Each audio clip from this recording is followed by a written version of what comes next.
Ogoh bo'ling, qishga hamma pechka olyapti. Bilasizlar, shunaqa pechkalar hozir juda moda bo'ldi, populyarniy bo'ldi. Buni pulti bor, bilasizlar.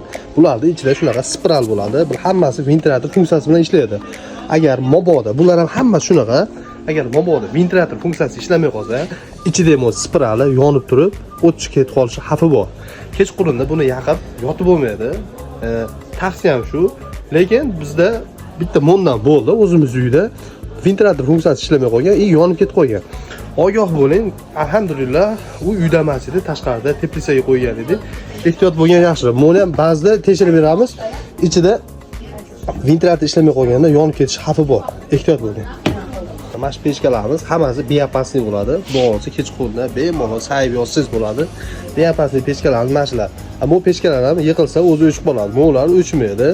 Bilasizlar, pechka olayotganda ahamiyat berib, qaysi xonaga kerak bo'lsa, ashunga qarab olganlar ma'qulroq. Bu aytishingiz mumkin, sen sotyapsan deb. Lekin biz aybini aytib, ogohlantirib sotamiz inshaalloh. Nimaga yomonlikni o'ylamasangiz, yaxshilik bo'lmaydi. Ehtiyot bo'laveringlar. Men tekshirib berganimda ko'pchilikda tekshiramizda, ichida ventilyator ishlamay qolganda mayta sras tutun chiqib ketadi. Shunga ehtiyot bo'lasizlar. Videoda kimga jo'nashni bilasiz? Videoga like bosib, yaqin birodaringizga tashakkur qilasiz.